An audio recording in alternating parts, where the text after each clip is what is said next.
Recording started. Yeah, I want to welcome everybody to this week's Matrexit discussion group call for tactical sovereignty.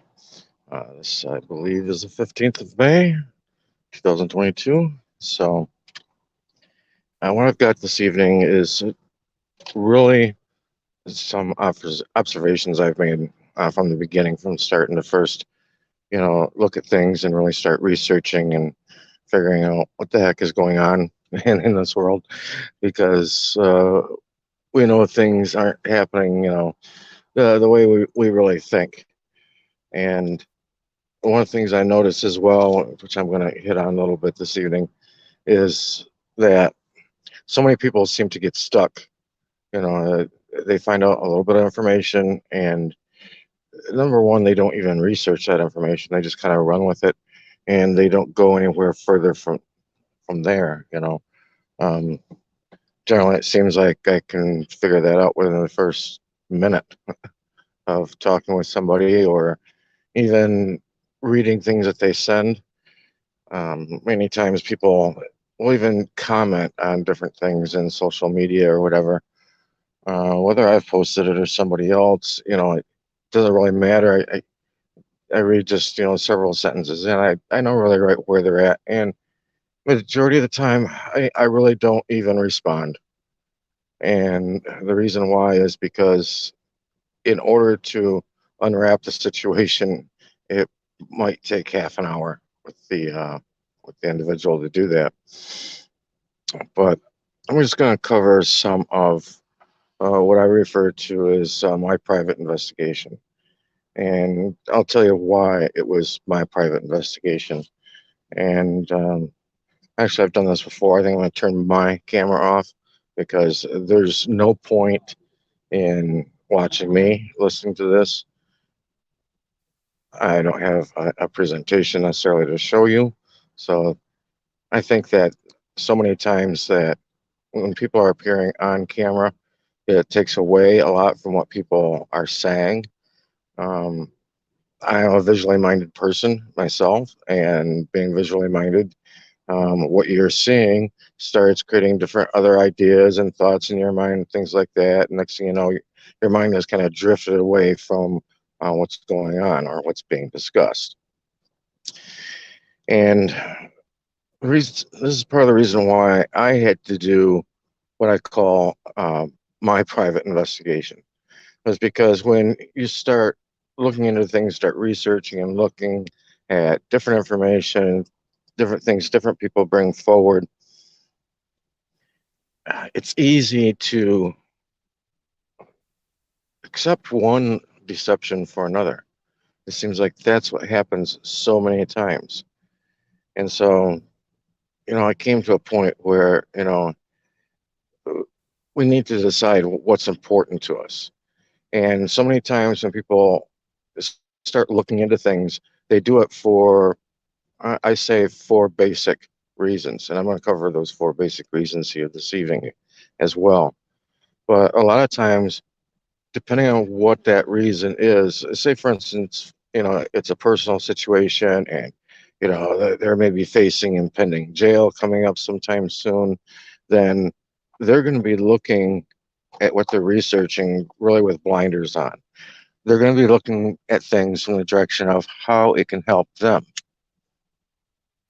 and how it can help their situation.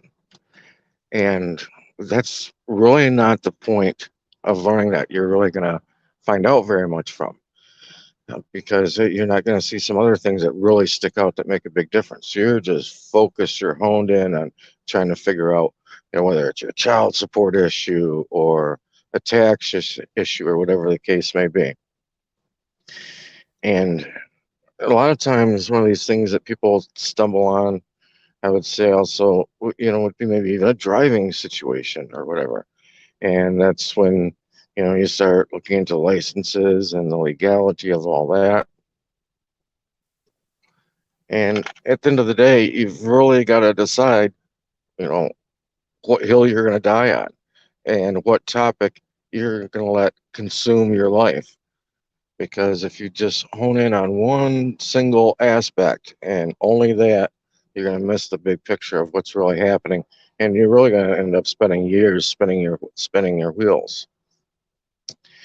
And so I felt that I had to do my own private investigation because, number one, I didn't have anything pending. I wasn't facing any court situations or nothing like that. It was purely out of my own desire to learn. And I also had to do my own private investigation because when you're starting to, say, for instance, get information from other people and from those kinds of sources, you have to ask the same question. How did these people get into the situation? Did they dive into it, say, because of maybe a tax issue? Or maybe they jumped into it over, a driver's license situation. Well, which will tell you that, guess what? They had blinders on too when they started researching. So, how much are you really going to be learning from those people if they had blinders on as well? So, what you really have to do is jump into things like contract law, comprehend how contract law works. A lot of people, unfortunately, they'll go and learn that there's a handful of principles that have to accompany a contract all the time. And once they read those, they think they know everything there is to know. I'm sorry, there's a whole other world to it than that. And even a lot of those principles don't always apply in every contractual situation, especially with trust. Uh, and most things are dealt with in trust formats. Well, trust formats aren't required to divulge things. The only time really full disclosure would really be required is when you request it, and nobody ever does. Even if people go and open, for instance, a banking account, they're given, I would say, the lion's share of full disclosure, but it's all in the fine print. And have any of us ever gone and read all that fine print when we go and open up an account? I mean, hey, I'll raise my hand too. I'm just as guilty of it, at least in the beginning.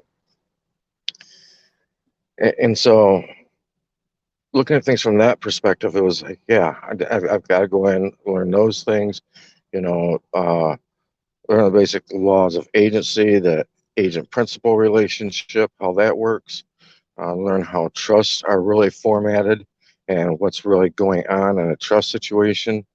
And there's a handful of basic things that really, if you put under your belt, then you'll be able to go back and look at things and have a better idea as to how different laws or different things were written and comprehend them a whole lot better than you will if you're listening to somebody else who is teaching one aspect of things or another, because you're going to get limited info in relation to the limited info that they received. And I found it fascinating that after I quit listening to a whole bunch of these different people and just kind of turned off everything, sat down and spent my time researching and studying these topics, which is what I did all the time. Either I was doing that, or I was sleeping, or I was at work. No room for anything else, period. That's just the way it was. That's the only way it could be done, because we've gone through, a lifetime, or at least, at the minimum, the first 12 grades of being saturated with mostly false information. Which means if you're going to want to learn what's really happening, and guess what? You're going to have to go full time into your own study course to figure things out, which means, not just reading a few articles or a book a month or something like that. No, you have to go full tilt into it. Unfortunately, that's just the way it is. But these four items that people normally fall into, and I would say would be under, say, taxation. Second would be licensure, which would be, for instance, like driver's license or other things you require to have a license for, according to the system. Or number three, it could be world events. And number four could actually be right up towards the top with taxation, because that's called the patriot movement. And I think that's what a lot of people, knowingly or unknowingly, get sucked into. And that's definitely one movement that I don't see very many people at all graduate from. They get stuck in there and they're locked in and fully vested in that. As far as taxation, I think one of the things that's most important, and I'm not going to offer any tax advice regarding this. I have talked to a few people privately about what I've done, but we have to kind of look at the bigger picture of things. I recommend looking at taxation from the standpoint of how a third party debt collector views things and handle your affairs from that direction. But one of the biggest false statements that you hear and see all the time is this thing, and I'm doing air quotes, it's called "what your taxes pay for." And so many times we see articles or hear that statement made, "Oh my God, look where your taxes are going towards," and they show you some ridiculous stuff or whatever. And that in itself is a form of brainwashing, because that is not the case at all. In fact, Ronald Reagan had the Grace Commission, named after Peter Grace. He was the one heading it up. He had the Grace Commission, by Executive Order 123969 in June of 1982, go and look into generally government waste is what was supposed to be looked at, and what was happening with federal funds. And the Grace Commission came back on page 8, right up towards the top. They make the statement that 100% of all income taxes are absorbed by interest. So that means all the monies that the government is borrowing for various things, the interest on those funds, 100% of your taxes are going towards that interest. And part of the reason why 100% goes towards that interest is because even the taxation money from income tax is not enough to pay off the interest even. Even that itself is still accruing. So no, not $1 of your money is going towards any of these services that these agencies provide, or any of the research that you see them doing on lab rats or anything like that. No, none of your taxes are going towards that at all. It's only going towards the interest.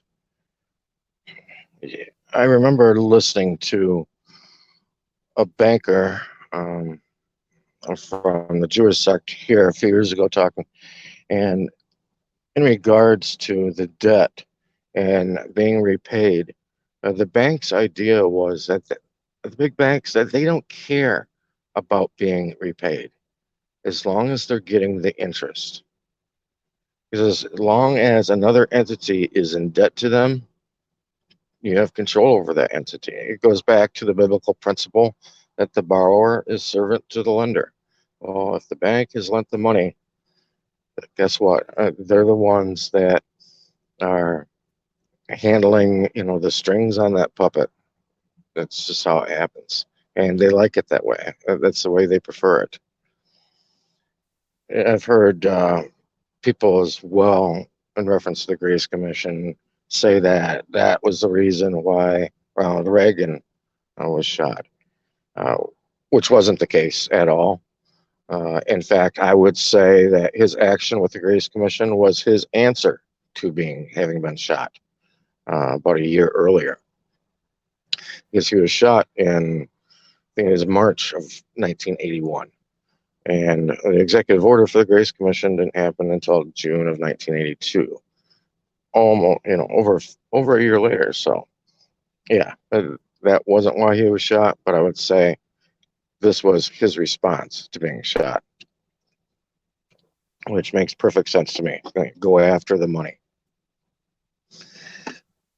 The number 2 issue I mentioned was licensure.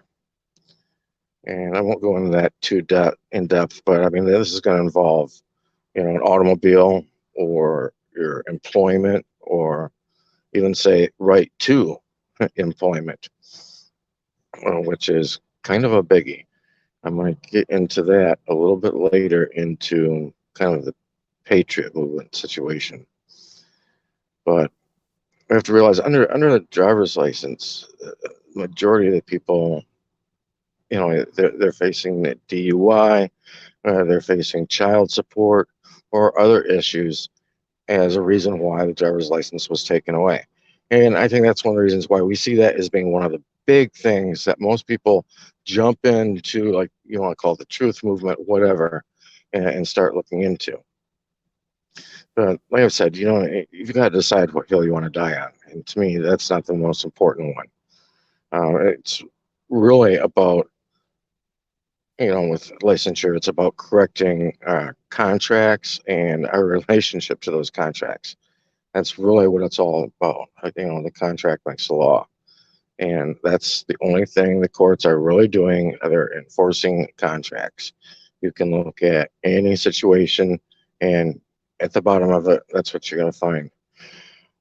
The third one I had mentioned was world events. And since 9/11, I think this has become a very big Kickstarter for the truth community. A lot of people have gotten into trying to figure out what's really happening, how the different countries are being run, how the government itself is being run, and maybe who is even running the government. I've heard a lot of different debates about that. But even if you go back, people going in researching like the Revolutionary War or the antebellum period prior to the Civil War or the Civil War itself, the New Deal under Roosevelt, and like I had mentioned also 9/11, you start researching any of those things and you start seeing that there's something just not right. You're not really being told 100% of what's going on. For instance, I find it interesting that the Revolutionary War, and it was ended with the Treaty of Paris. And if we go in and look at the Vietnam situation, for instance, the Vietnam War ended for America anyway with the Paris Peace Accords. It's like, come on, how come Paris always seems to have some sort of role to play in a situation dealing with America? It should kind of be a red flag to people. Mentioning the Vietnam War, a lot of times different people in the truth community, we hear them talk about different things and stuff. And I think one of the most important things we can do is take the info that you find or that you read or you hear being talked about and dig into it. Find the real truth, the real meat of the matter. The Vietnam War, as the American public have been led to believe, was started over the Gulf of Tonkin situation with the USS Maddox being missiled. And that supposedly Jim Morrison's dad was the captain of the USS Maddox, which wasn't the case. His father actually was higher up than a captain of a ship. He actually oversaw the naval command at that time and did happen to be on one of the ships that was there. It was actually the lead ship, but it was not the USS Maddox. And so, when you find little things like that, it's like, you kind of wonder about what other sort of things, are maybe tweaked or just a little bit off that we find out or hear discussed. And like I said, Morrison's dad being the captain of the Maddox, it seems to be a mantra that you hear or see all the time. And it's like, gosh, hasn't anybody gone and done any looking into this to find out, the real facts of what's going on? Of course, that doesn't sway from really what was happening like within the music movement at that time, because yes, so many of those people within the music movement around 1970, which was a little later on, so many of their families were military families. Absolutely. I'm just going to find it interesting, though, that when you look at the situation with the Maddox, that it happened in August of 1964. This would have been 9 months after the JFK situation. And, and JFK was not very keen on heading people into a foreign war. He, for instance, didn't want to get involved with the Bay of Pigs, with Cuba. Now, that's well known. So becoming a big global, if you want to call it that, military power of the world, well, wasn't really something that he thought was very advantageous for the American people. And if anybody wants to look into that any further, there is a book written called The Spartans of Darkness. And in that book, it covers a FOIA request to the NSA, which really laid out that the Gulf of Tonkin story was a false story. It's just something used to, to get what the powers that be wanted to have go on. We realize that something is wrong, but the majority of what we find is not really of any value. And we tend to trade, like I said, one deception for another. It's just so easy to do. For instance, someone will claim to have freed 200 children, but there's no evidence shown for that. And the majority of us, when it comes to like the slavery thing and all of that kind of stuff, the trafficking thing regarding children being talked about, the majority of us don't have any firsthand involvement with that. Now, I know there's going to be somebody listening going, oh, they took my kid. Okay, sure. You're right. They probably did. But you are not the majority of everybody. The majority of everybody hasn't had that really occur. So if you hear somebody stand up and they're giving these crazy wild stories about, oh, we've freed 200 children so far, da, da, da, and they tell you some kind of crazy stories about it like that, and about, flying into the hills of Arkansas in a C-130 and grabbing somebody and taking them to Gitmo. It's like, okay. Majority of people, for instance, don't know what a C-130 is. The C in C-130 stands for cargo. That is a big, cumbersome airplane that carries cargo. You are not going to be flying into the hills of Arkansas with it, and you are not also going to be using it to load up a single individual, and you definitely would not be taking them to Gitmo. Okay? There's just some things you have to use a little bit of reason with. But people will hear things like that, though, and even though they don't have any real firsthand experience with the whole trafficking situation, they'll just kind of assume those things to be true that somebody says, which means then they're going to lend credibility to the rest of the information that that individual will bring forward. Again, without doing any research or study regarding to what was going on with it. One of the first deceptions also, I think, that's used against people, and you're actually brought up in a, that's how it happens with the majority of people, and that would be religion. You might start out, as a baby, even having been dedicated at the church, and you spend your life in church, and you really don't know anything other than that. But that in itself truly has been, an opiate of the people. And it was Karl Marx that said that. And definitely something, a crutch, something that people lean on, just like they lean on an opioid or a drug. And it was a perfect example he laid out for that. Christianity has been properly used at the USA as this control mechanism, with a false idea that the USA was founded on Christianity, which falsely claims it is the duty of a good Christian to obey all government authorities. This is the same as the medieval idea of the divine right of kings, which the United States stood on as well with manifest destiny, using manifest destiny as something used to conquer the lands of North America. This is the idea that their authority has been granted to them by God. Although they never tell you really which God that is, but the Christian community just assumes that to be the God of Christianity. When the USA being founded on Christianity, there really couldn't be anything further from the truth. And it's not hard to find that knowledge out. Christianity as taught today in my private investigation couldn't even pass a background check. If there's 300 translations to the English Bible, 300 translate.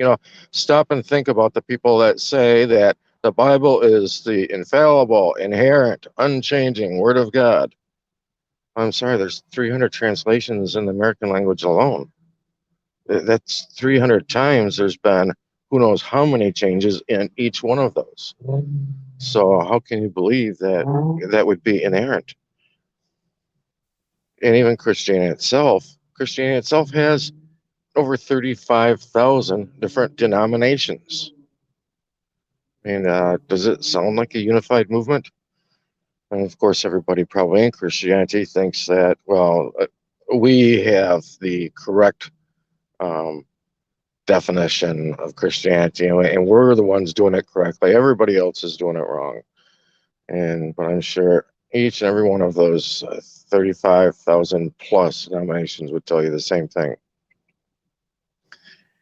And when I talk about today's Christianity, for a reference point on that, I'll take you to John chapter 3.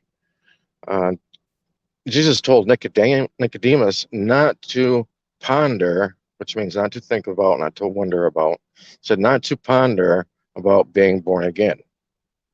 And Jesus said it was like the wind. And you don't know where it comes from or where it goes.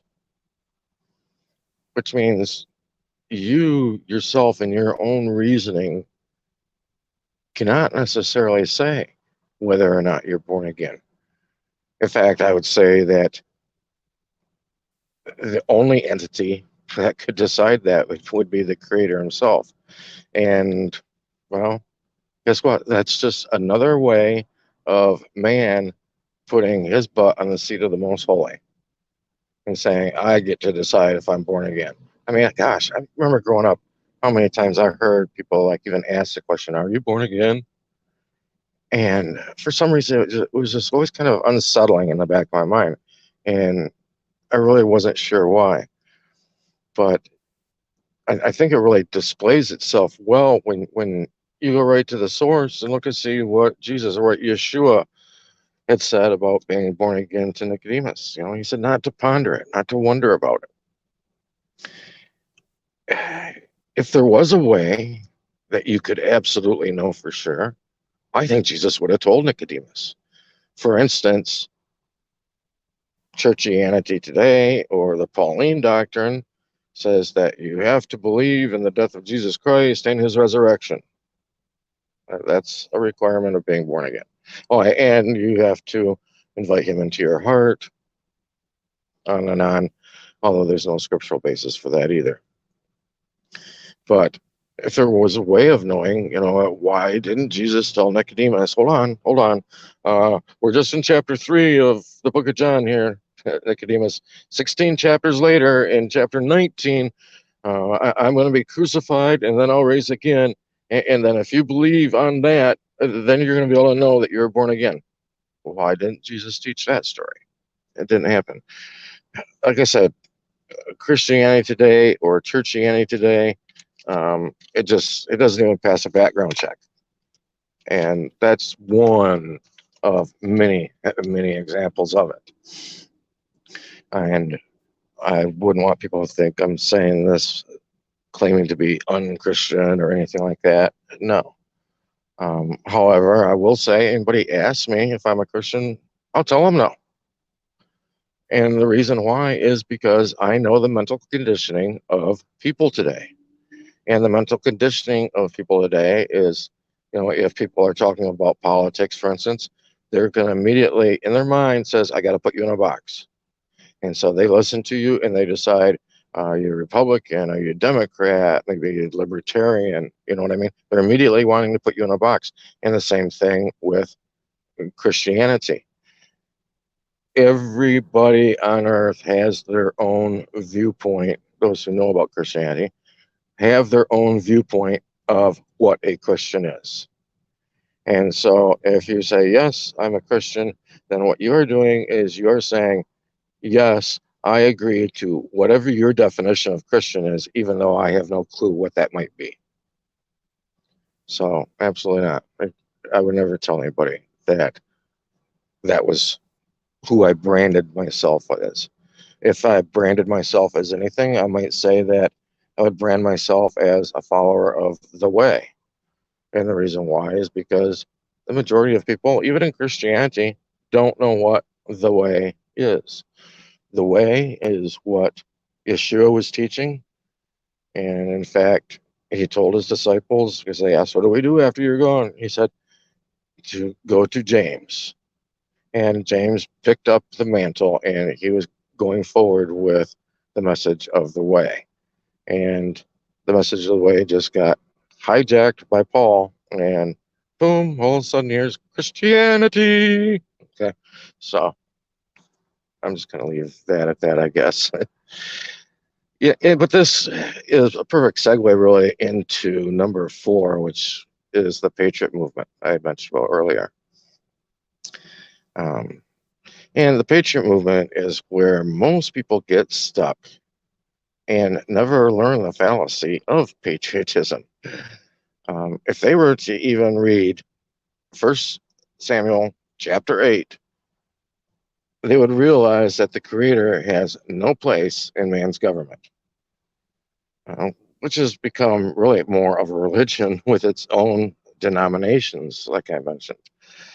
It comes with its own denominations, with its division of political parties, like Republican, Democrat, Libertarian, Independent, Green Party now. I guess we got to throw them in with the mix. But these are all nothing but tax-free 527 organizations, just like the 501c3 tax-free church. Really no different. And in fact, I would say that politics today really it's even become bigger than what religion is, because I think a lot of people know growing up, there's like a handful of things you're really not supposed to talk about. You're not supposed to talk about sex. You're not supposed to talk about religion. And the reason why is because a lot of these things can be very divisive with people. But I'll tell you what, today I think you could start up a conversation with just about anybody regarding Jesus, Mary, and Joseph, and nobody would bat an eye.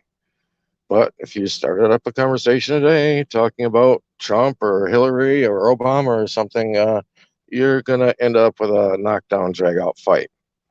It really has become the new religion, the national religion.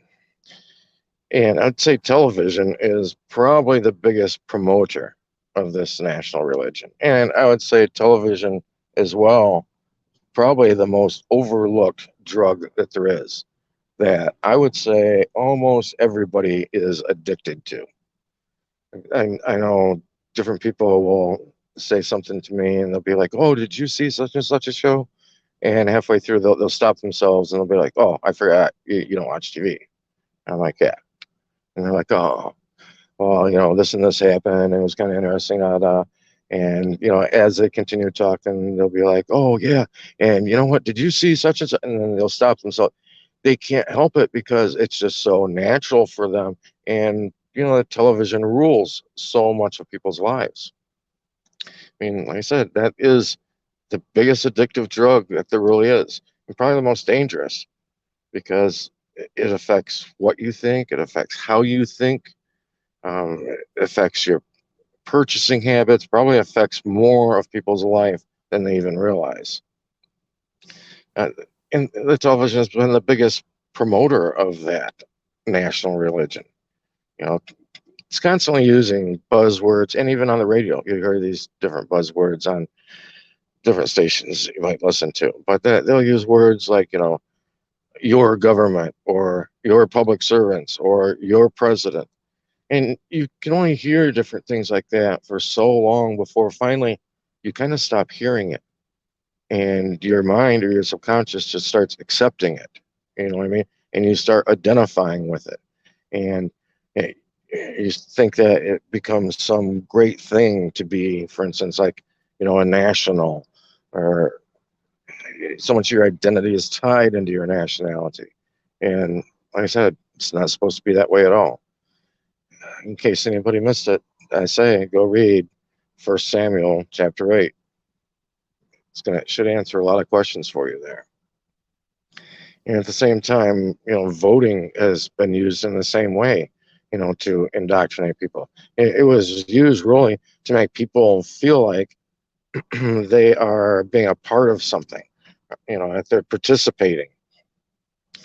And it plays so much into their own personal national religion of whatever party that they think they belong to. If someone wants to say you belong to the Democratic Party or Republican Party, okay, fine. Well, they're a tax-free organization. Are you tax-free? Oh, it's just kind of a side note there. And voting the same way is really the main element at the basis of what a republic is, because a republic is formed on a representational form of government. You can look up a definition for republic wherever you want, and that's what you're always going to find. It is a representative form of government in which the people vote for so-called elected officials. And so, and this is one of those brainwashing things in the patriot movement that I see as well. You constantly hear their little buzzword of, we got to get our republic back. It's like, what are you talking about, get a republic back? You've got a representative form of government. That's all a republic is. I mean, come on. The scariest part, though, is that this participation, through your actions of voting, this participation is also proving consent. Consent isn't just proven by a form that you sign or anything like that. It's mostly proven, almost everything is really proven through your actions. And so your action participating shows that you consent to it, you agree with it. And I'm sorry, I don't think there is very much within this national government I could really agree with, if you're going to look at their actions especially. Now, we can look at some other basic forms of government as well, and some of the basis to them. And a lot of them sound really kind of good and flowery. In fact, this fits right in with where the United States of America is today. Number one would be that property ownership is vested in the state. And I think we all know that to be pretty true. Do you really own your property? Do you think you really own your car? I mean, it really should be an eye-opening moment to people when they realize that, guess what? If somebody can take something from you legally, then that evidently means that legally you don't really own it. So yeah, that would be the number one tenet right there, ownership being vested in the state. Number two would be a progressive income tax. People pretty much agree with that going on. Number three would be the lack of the ability to inherit things. I would say, yeah, you can inherit in the USA today, but depending on the movement or the mode of the political wind, depends on how heavily you're going to get taxed on it. You might even not be able to afford to inherit.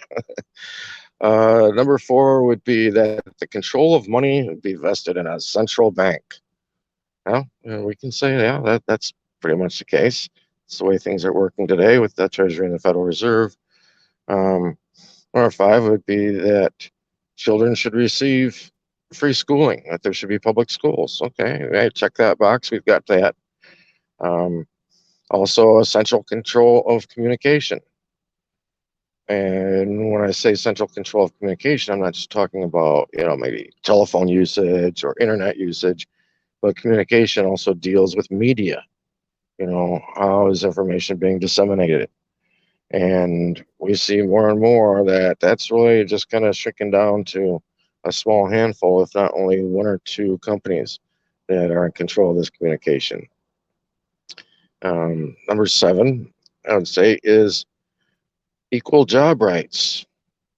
Well, let's see, we've got the EOE, Equal Opportunity Employment. We're very familiar with that. Number 8 would be the nationalization of businesses. Really, that businesses should be owned and controlled by the state.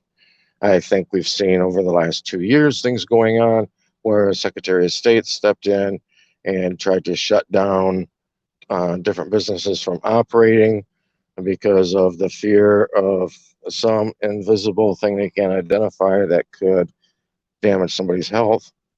At the same time, when Trump was in office, Trump was proudly getting up and talking about how he was nationalizing certain businesses, nationalizing certain factories so they could produce products for all the people.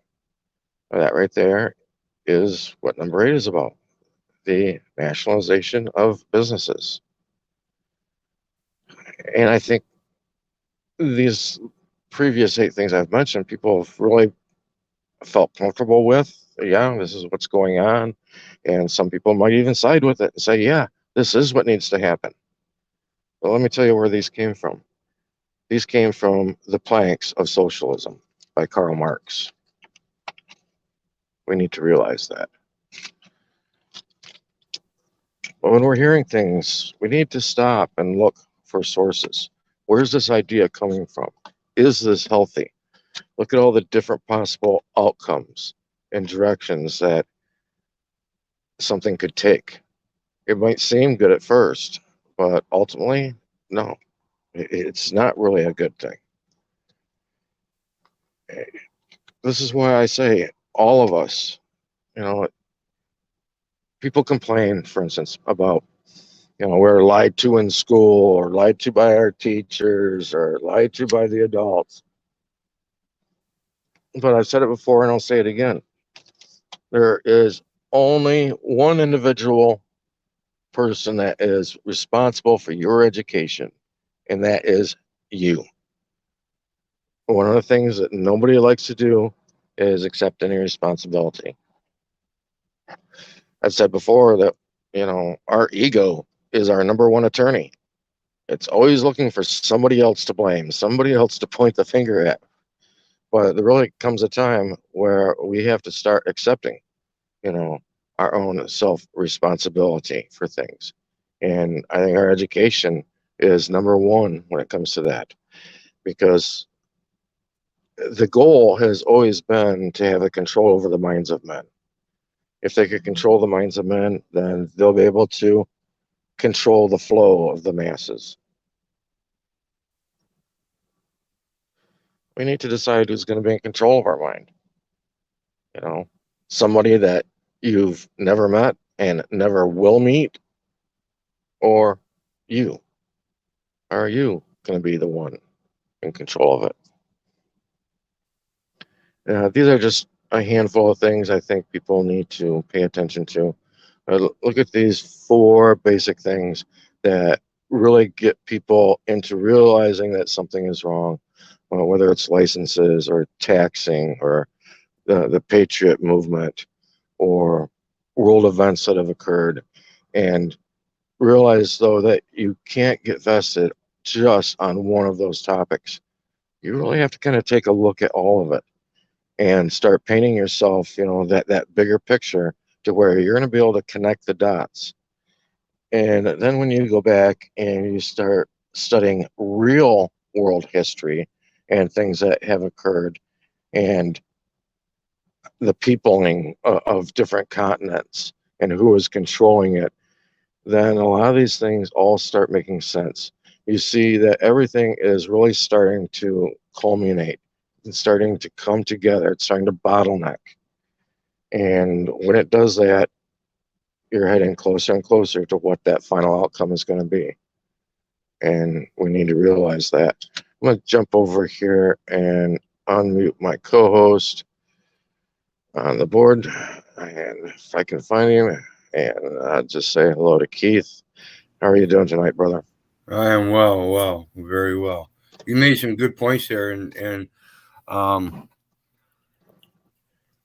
two of them that I want to touch on is, first of all, the license. The license in regards to anything we do in the commercial society is as an agent, some sort of agent capacity in a contract situation where we are playing the subcontractor, and that's placing a liability not only on us in a presumption but on a public record.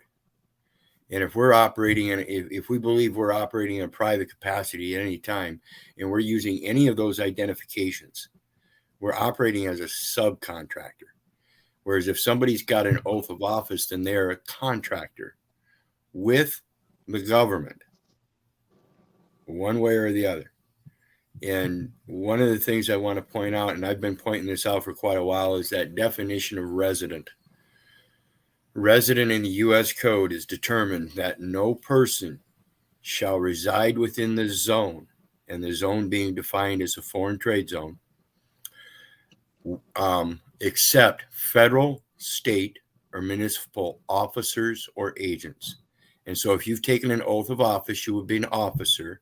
And if you've got some kind of license or ID under a lease or a job employment or anything like that, you've got a subcontractor license. This is all under Article 1, Section 8, Clause 1. Keith, let me cut in there for just for a second, because this is one of the things I know that you like to do. And that is, we've got to break words apart to see what they really mean. And when you look at the word resident, you've got res, and then you've got ident, which is identity, which means what? You are identifying as the res. And what is res? It's property of a trust. Right. The body of the trust. Yeah. And so when we identify like that, what we're doing is replacing false data elements on the record because we're not qualified. Under Article 1, Section 8, Clause 3, that's the Constitution. So in order to be upheld under the Constitution, even under a license, you have to accept the Constitution. You have to take an oath to the Constitution. Under that oath of the Constitution, you're recognizing a world treaty. So rather than subject yourself to a lower level identification of a U.S. code that operates under a treaty, why not just say that you're beneficiary of the treaty? Second of all, you mentioned the thing about patriot, the patriot guru stuff. I used to be accused of that quite a bit when I first come on the scene and started doing my research and everything, and was talking about the different laws and everything. Certain people would call me a patriot guru because I stuck to my point. Because it doesn't matter what any of these case laws or anything. One of the things I found out in the beginning was those are all based on opinion. So if you're going to sit there and say that I'm a patriot guru, patronet guru or something because I keep spouting all this other stuff, like you mentioned, I'm only doing my research and talking about this stuff to show people the discrepancies in the words and the terms. Because when we get down to terms like defendant, we have to realize in the concise English language, defendant is what's known as an abstract noun. It is absolutely total fiction. And so when we look at defendant in a court situation and they're naming a total fiction as a defendant on one side and a plaintiff on the other side, then we have to compare the two in like kind, that plaintiff's a total fiction too. So if the plaintiff is the state of Iowa and it's total fiction, then who's got the claim? Is it the attorney bringing the case? Well, according to their own case law, their own opinion, counsel's statement in brief cannot be admitted into evidence. So again, we're talking about just somebody's opinion. Well, then we get down, well, who issued it to the court? Well, that would be the attorney issued it to the court through the clerk. Well, the clerk had absolutely nothing to do with it. The judge has nothing to do with it. The attorney really doesn't have anything to do with it because he got it from somebody else. Well, who is that first person that initiated everything, and what is their capacity? Because when we start talking about that resident and somebody calls the cops on me and they want to claim that they have the authority to call the cops, and they're not a full-fledged resident, and that doesn't have authority to sue anybody in those courts, nor can be suable, because you actually have to be a resident in order to be subject to those codes in those courts. So now we have somebody that's calling the police that's not subject to those codes, but calling the police to enforce those codes. And the police are enforcing those codes because somebody that's not subject to those codes called them. And now they're going to enforce them on somebody else that's not subject to those codes. See, these codes are meant for those people that are operating in those codes under that oath or that subcontract, which means you still have to have an oath. It's just that you have a contractor that you're subject to in that contract. Whereas the everyday person that thinks they're registering their kid to go to a public education system is entering into a contract and doesn't know it. Like you said earlier, they entered into a contract sending their kid off to school, and now the kid has the schools have authority over your kid, over your child. And that's because you don't know you've entered into a contract. Now, if I didn't know I entered into a contract and placed all those data elements on the record, and that's what they're holding against me, then that can't very well be a very valid record. And so I want to point one last time, 98% of the people pay taxes voluntarily. 98% of the people then, obviously, in my own reason and logic, are entering things into the into the record voluntarily. And that's a no-no. That's what's skewing the record. If 98 people just dismissed entering all that stuff into the record, guess what? They'd lose 98% of their enforcement folks. And with that, I yield. Yeah, Keith, you brought up president, and you're talking about that. It just popped something in my head. I remember one of the things that I saw when I first started researching is I was talking to a friend of mine, and I mentioned, hey, I haven't seen so-and-so around in a while. What's up with them? And they said, oh, he got arrested. He got arrested. They said it's like his 13th DUI. And I'm thinking to myself, in Florida, that's not even possible. Yeah. I mean, on Florida, you're facing jail time at your third DUI. So there's no way you would ever be a freeman long enough to even reach that point of like 13 DUIs. And I actually went to the clerk of court site and I looked the guy up, and no, it wasn't his 13th DUI. It was only his 12th. Okay. But then I looked underneath his picture, and there was 2 letters under his picture, IT. And I remembered that he was Italian. And I thought, oh, that's how he's able to have had so many DUIs. But even since then, I've not seen the guy again, and he probably got deported, I guess. But yeah, so his status was Italian, not resident. But I think these are some good things for people to think about in their mind. Maybe go back, listen to this, take some notes, and remember that, if you're getting into researching things and studying things as to what's really going on and what's really ruling and running this realm, we need to do it from the standpoint of an open mind. We can't have tunnel vision, because we're trying to figure out how to get out of a parking ticket or this or that. And, sadly, one of the things I see most often is when people do start researching because of one particular situation that they're facing, what generally always happens is after that situation is resolved, then so is their research. They quit at that time. And they go on to just being one of the sheep out in the back 40. Yeah, and you mentioned that earlier too. I guess I wanted to talk about that too, because in my case, I was like a lot of other people in this last case when I was really trying to fight it on my own. I'd never done it before in a full sense. I'd been trying to take on little bits in there, here and there. And like I said, I got 11 citations that I signed UCC 1-308 and figured, well, I guess I took care of it. I'm done, and never showed up in court. Now those cases have never come up yet again. And that's, 8, 9, 10 years ago. And now we're looking at this last case, and it was like throwing stuff at the wall and hoping it would stick. I was researching a lot of different things and trying to figure out what my case was about. And like you said, that was about the end of it. In my mind at that time, I was really hung on hanging these people out to dry. I was going to sue them and everything. And the more I got into my research, the more I realized I was the one that was on the wrong track.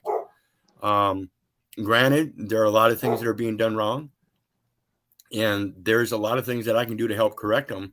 But that was the problem, is I didn't know they were wrong, and neither do they. They're caught up in the cognitive dissonance just like we are. So I turned around and started changing my views in thinking about what I can do right from the start to prevent this kind of stuff happening in the beginning again. And that's the whole basis of contracting, folks. You got to know what you're doing before you start talking about it. And then once you start talking about it, if you realize you come to something that you don't know or don't understand, stop. Quit just willy-nilly signing stuff because 98% of the people do it. That's the problem. You believe because everybody else is okay and they're doing it, and that it's okay for you to do it. But it comes down to the same thing I talk about all the time. We're sitting there watching the boob tube, watching somebody else's complacent life, thinking that it's making our life better because we get to watch their humor or comedy or drama or action or something. And then all of a sudden we get drawn away from it by sirens and lights outside the window. So we get up long enough to look out the window, look down the street, and here they are. They're arresting somebody a couple blocks down the street. The next night, we're doing the same routine. Same shit happens. We hear the lights and the siren. We look out. We look down the other end of the street, and they're just a block away. The next night, they're across the street. The next night, they're at your neighbors. When do you think they're going to come get you?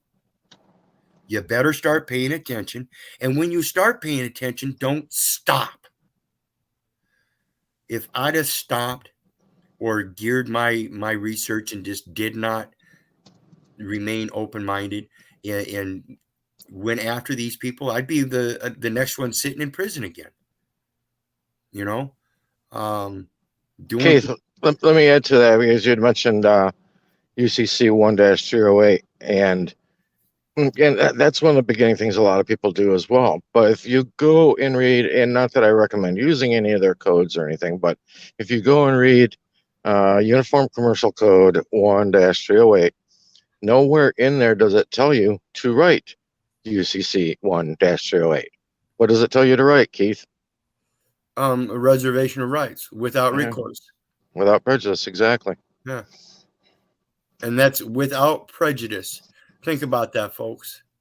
Prejudicial determination, without prejudicial determination. So that means you have to make the determination in the contract, because everything is without prejudice. It is not prejudiced until you put the judicial notice in the contract. This is my value. This is my fee schedule. Otherwise, there's no contract. It's just presumption. Go ahead. Keith, yeah, in the comments, because we talked about, the meaning of different words, like the word resident, and you mentioned defendant, which I would say just break that apart. It means you've got de and fend, which means you're unable of fending for yourself. And somebody in the comments asked to explain what the word prosecutor means, and I'll give my take on that, and you can follow up, Keith. But do the same thing. Break that word apart. Pro, say, cuter. What's being cuted? What's being executed? They're doing this to pro se, to the individual.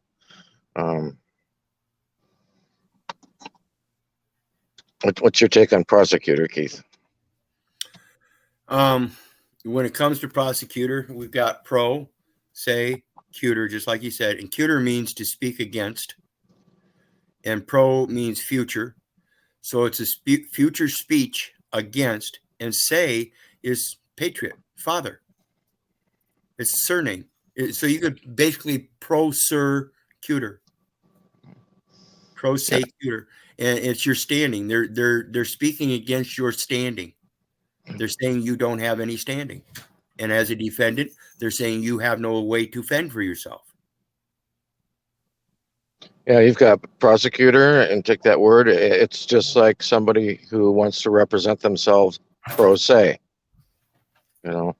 And we had mentioned, patriot stuff a little bit, and I think we should kind of tear that word apart a little bit. And when you go and find out really what the definition of a patriot is, um, you can break that word apart as well. It starts out with PA. PA. What's PA? It's father. It's the papa.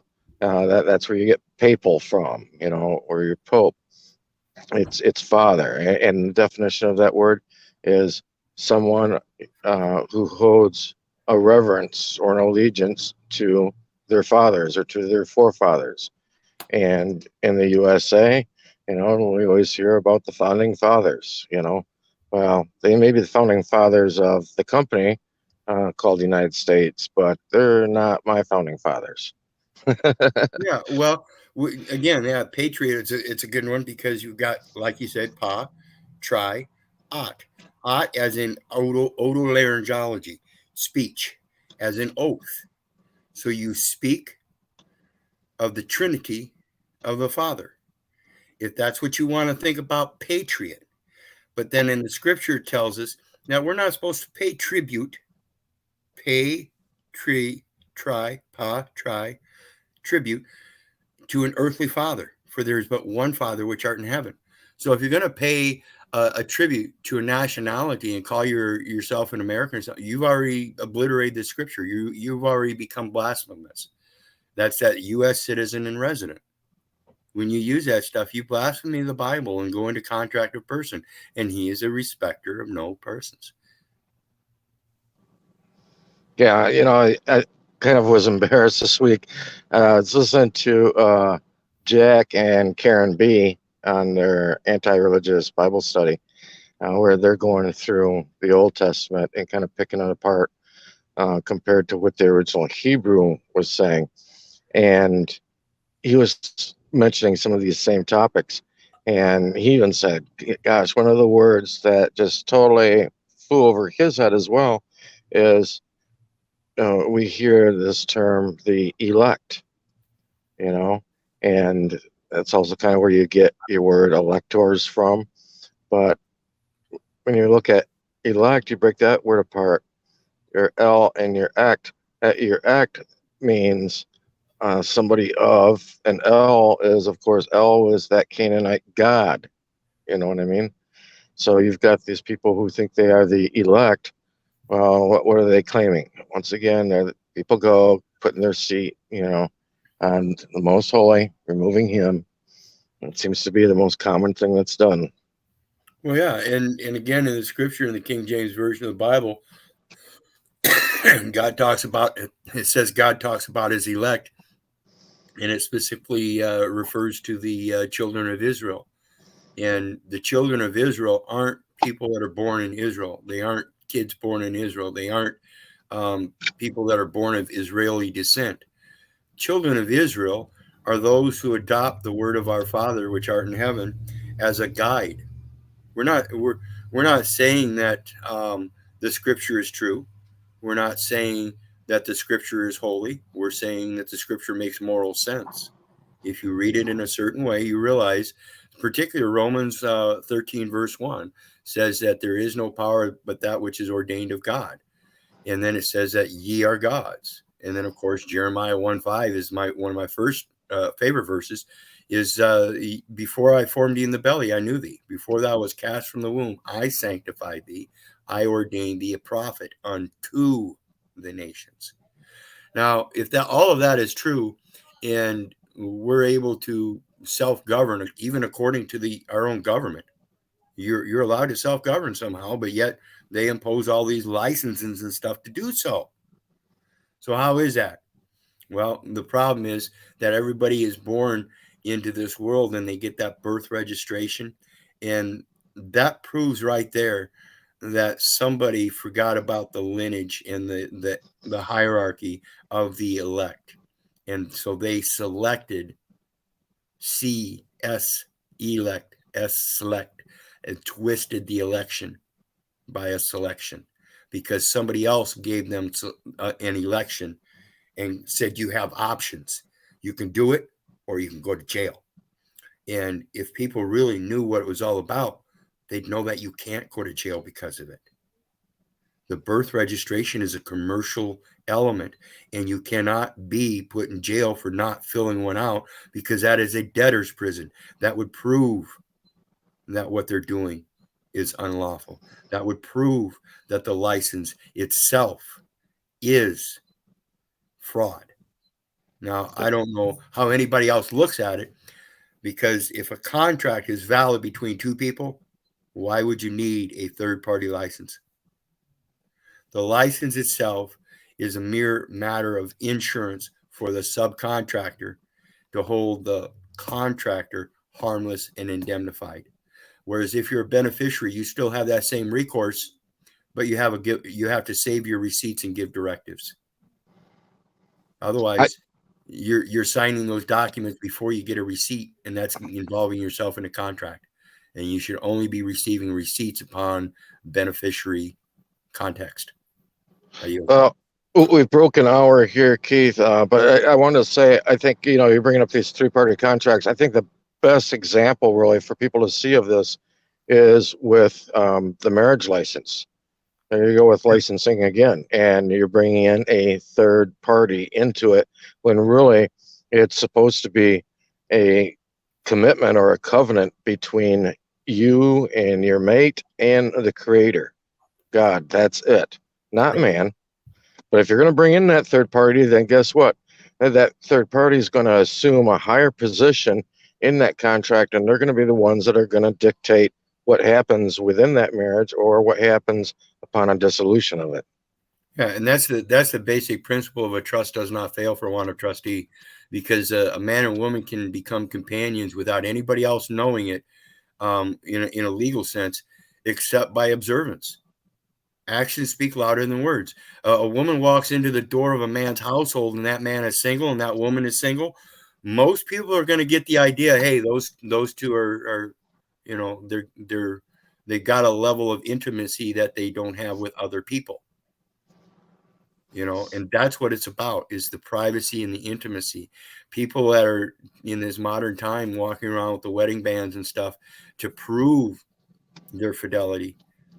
That's the commercialism of it. That's just like Christmas. Everybody buys gifts to prove their love for each other at Christmas, when that's not what it's about. You're supposed to be proving your love to everybody throughout the entire year and making a special day of it, telling everybody, thank you for loving me all year. And this is the inherent problem with people thinking backwards, because they just don't really think about things too much. They think like I said, 98% of the people get away with doing shit that they shouldn't be doing, and then cry about having to do it. It's all voluntary. Quit doing it. Fix your problems. And if it takes one at a time, learn how to take care of your utility bills through remittances. Once you learn how to do your utility bill or phone bill through remittance, you can do all the others. Everything is a remittance. You got to learn who to do it to and why. Well, Keith, you brought up rings, and if anybody wants to do any research, do some research into what rings are about.